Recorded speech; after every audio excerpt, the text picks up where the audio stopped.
sir, may signages na kung tayo nakita ko ba? Puntahan muna natin doon sa ground floor city.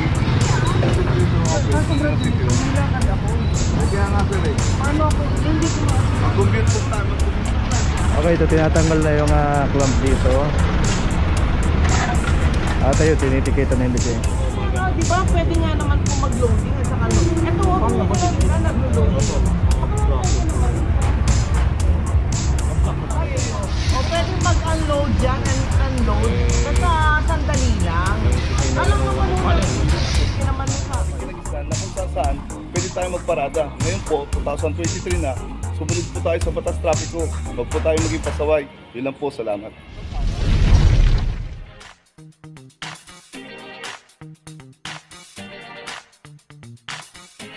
Papajo TV!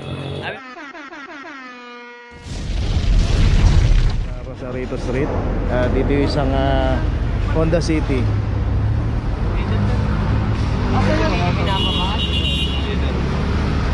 Dito po kasi sa kahabaan ng dapitan, dito po kasi maraming establishment.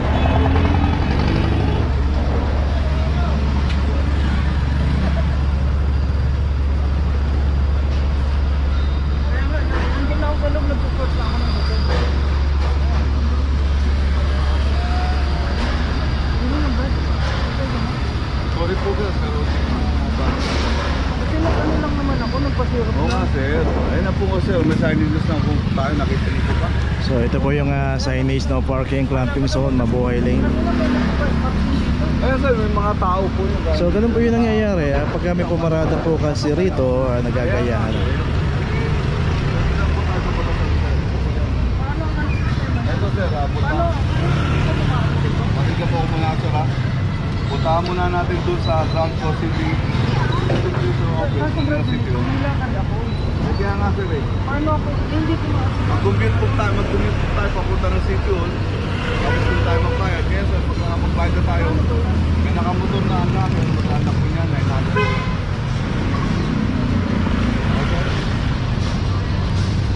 Paano ka abutin ako ng ganito? Kasi may meeting pa ako. Kaya nga sir. Kung pag-usapan natin, pinaliwanag ko. Kung puntahan nyo na kagad sir, maanak na po kagad yan sir. Paano tumahan? Sakay, sir, gaya nga sinabi ko sir, magbayad po muna tayo. Ngayon sir, pag nakapagbayad na tayo, may nakamotor na unlocker na magtatanggal po na. Ganun po sir. Sa office So yun, wag po tayong gagaya pag may pumarada sa mga mabuhay lane. May mga pay parking po dyan sa mga side street na yan. Doon po tayo pumarada at doon safe tayo. Okay, tuloy na po tayo. Okay, dito ngayon tayo sa Maceda, corner Maria Clara. Dito yung isang Hyundai H100. Dito yung pinaradahan pa rito, dito sa signage, no parking, clamping zone from number 2350. Dito po kasi pag sila po yung abutan dito at walang driver, matipid po yan. Tsaka yung isang sasakyan dito,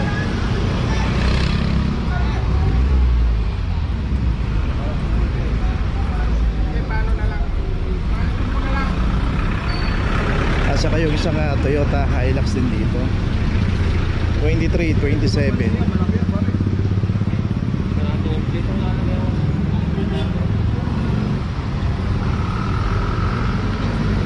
Dito pangalawang naklam na to dito sa kahabaan ng Maceda.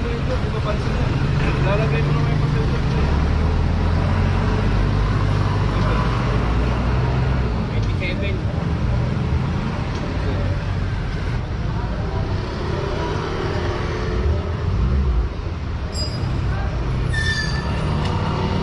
Okay, yung sa kabila rin meron ng notice at itong Hilux meron na rin.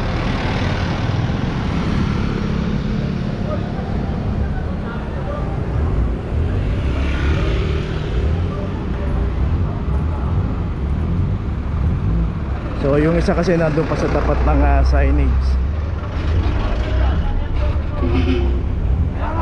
Ano pala talaga sa signboard? Kaya nga no, parking nga pero nagkakarga lang. Oh, kakarga kayo. Nakakay naman kinakamula. Nagkakarga lang po kami. Okay, so yun nga ang sabi nila, nagkakarga lang sila. Pero yung pinarada po nandun sa tapat ng signage.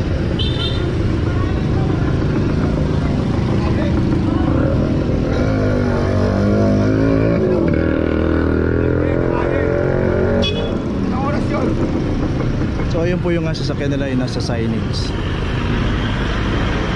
So sana inayos nila yung pagkakaparada para hindi po maklam. Okay, tuloy na po tayo. Location natin Quezon Boulevard. Dito na may isang Ford EcoSport. Dito wala ring driver.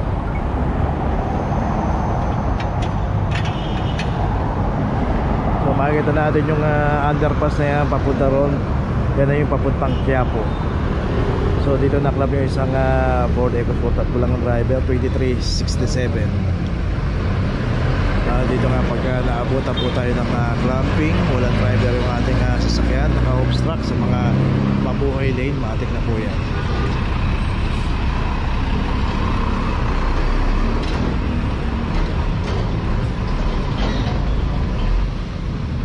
Okay, ito mayroon na rin notice, tuloy na po tayo.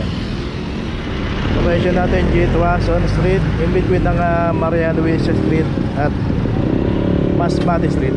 Dito na may isang Nissan MB350 dito sa bangkete yung pagkakaparada nito.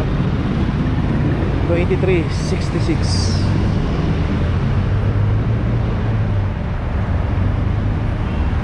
Dito po pagka na-jempoan po yung ating sasakyan na dito nakaparada sa kahabaan ng mabuhay lane at nakabangkete kasama po sa hinuhuli ng clamping operation yan.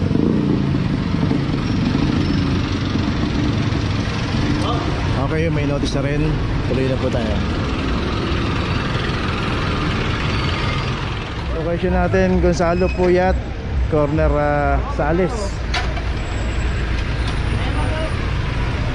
Nag-ayos lang ng karga. Inayos lang yung karga eh.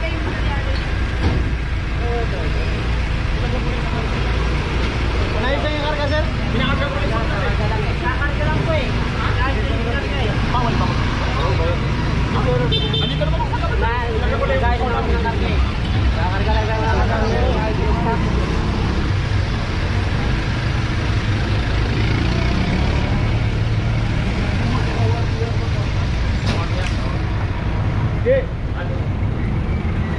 So dito titikitan na lang si sir.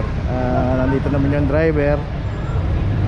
Dito kasi masikip na po rito sa kahabaan ng Raon o kung tawagin lang Gonzalo Puyat.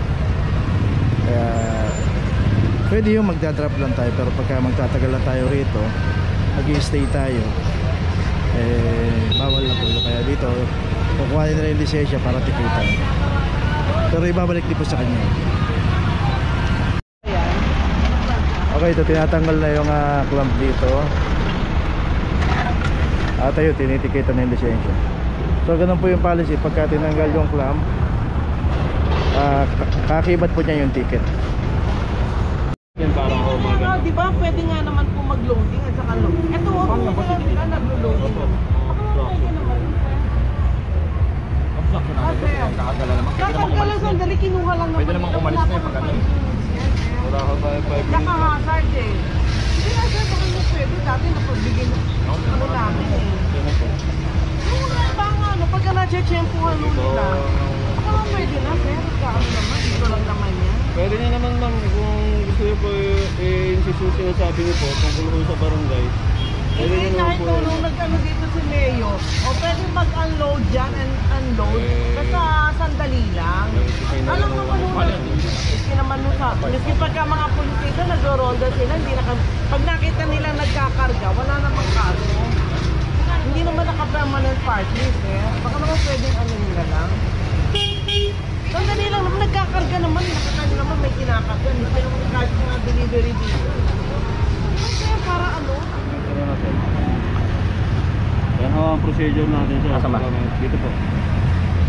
Pagka may driver po, tinitikitan po.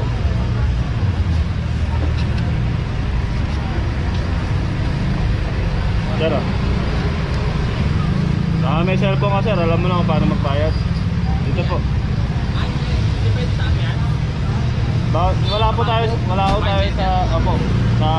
Pwede? O cellphone lang?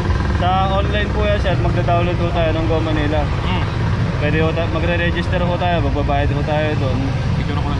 Pwede rin ho tayo mag-walk-in sa ano sir, may machine ho Sitol tayo pa? doon. Opo. Hindi, ano naman ayaw.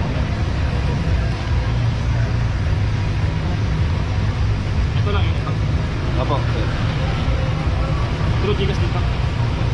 doon, sir. May mga iba po silang ano doon. Pwede yung bayaran.